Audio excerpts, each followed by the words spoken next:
Hello everyone, simple भाषा में science को समझने की सीरीज में आज एक नया वीडियो लेकर हम हाजिर हैं कि आग क्या होता है। दिन रात हम लोग देखते हैं कहीं आग जलाते हैं या अगले से अपने से लगी रहती है, तो आग होता क्या है, उसके अंदर कैसे आग लगती है, तो ये हम साइंस आज समझने की कोशिश करेंगे। ओके, सो देखा जाए कैसे बनता है। तो कहीं भी आग अगर लगनी है तो ये कहलाता है फायर ट्रायंगल। इन तीन चीजों की जरूरत पड़ती है। अगर आग लगना तो ये तीन चीजें चाहिए। क्या क्या? एक तो ईंधन, मतलब जिसको जलाना है, जिसमें से वो एनर्जी निकलेगी जिसको हम आग से जलाने की कोशिश करें। ईंधन जैसे कि आपके पास कोई कागज हो गया, कोई लकड़ी हो गई, पेट्रोल हो गया, इस तरह की चीजें, वो ईंधन हो गया। दूसरा ऑक्सीजन, जब तक ऑक्सीजन नहीं रहेगा वो ईंधन नहीं जलेगा। तो ईंधन के साथ ऑक्सीजन का वहां पर रहना बहुत जरूरी है। जब ये दोनों हो जाएगा तो उसको इग्नाइट करने, प्रज्वलन करने के लिए एक हमको और सोर्स चाहिए। जैसे कि हम लोग माचिस यूज करते हैं, लाइटर यूज करते हैं, उस तरह का करने का तीन चीजें चाहिए। अब इन्हीं तीनों से मिलके हर कहीं भी कोई आग इसी तीन से मिलकर बनती है। ऑक्सीजन वातावरण में है, ईंधन हम खोज लेते हैं और प्रज्वलन के लिए भी कई सारे उपाय कर रखे। अब इनका रोल क्या है, मैंने इसमें क्या होता है, तीनों का यूज क्या है, तो इसको समझने के लिए हम कैसे अगर तीनों हैं भी तो कैसे आग लगती है, ये हम लोग देखने की कोशिश करते हैं। तो ये आपके लिए एक सिंपल सा वीडियो देखिए। इसमें ये मोमबत्ती है, कैंडल है, ये जिसको अगर हम बुझा देते हैं तो ये देखिए, बुझाने के बाद भी ये जो दिख रहा है आपको, बुझाने के बाद ये कैंडल हुआ।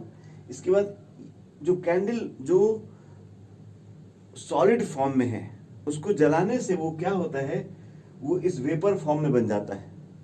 अगर ये वेपर है तो आग लग जाए उसी को। ये वेपर आपका यहाँ पर फ्यूल है, सीधे नहीं, सीधे कोई सॉलिड नहीं जलता। सॉलिड को पहले हम बदलते हैं उसके वेपर फॉर्म में, हाई टेम्परेचर पर कंबशन होता है और फिर उसमें हम प्रज्वलन करते हैं ऑक्सीजन के रहने। यहाँ पे बाहर में ऑक्सीजन है और ये हमारा ईंधन है और यहाँ से हम इग्नाइट कर रहे हैं। इन तीनों को मिलने से आग लगती है।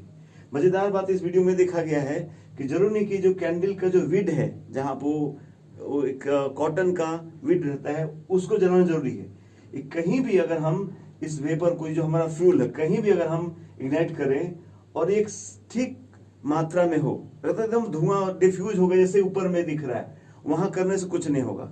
एक पर्टिकुलर कंसंट्रेशन चाहिए उसकी, वहां पे अगर है तो अगर हम इग्नाइट करते तो वो पकड़ लेगी। मजेदार चीज है, ये हवा में पकड़ के आग यहाँ तक आ जाती है। आप देख सकते हैं इस वीडियो में, यहाँ से पकड़ लेती है। सो ये तीन चीजें इसको चाहिए, तीन चीजें चाहिए।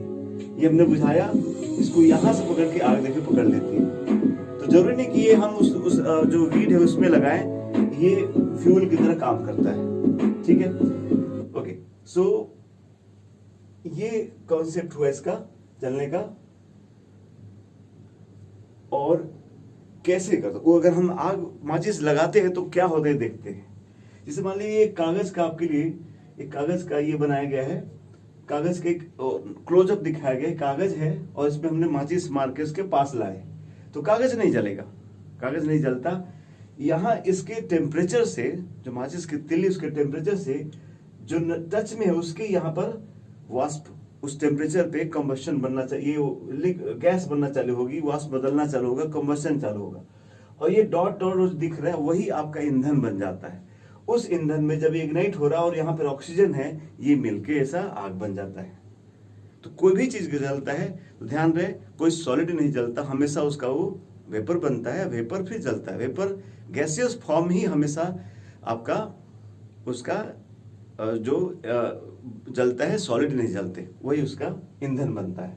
ओके, और इन तीनों चीजों में से अगर आप बुझाना चाहते हैं तो इन तीनों चीज में से कोई भी एक चीज वहां से हटा देंगे, आग बुझ जाएगी। ईंधन खत्म हो जाए तो बुझ जाएगा, इग्निशन ना हो तो नहीं होगा, या ऑक्सीजन को बंद कर देना, ऑक्सीजन का वहां पहुंच खत्म कर दे तो भी आग बुझ जाएगी।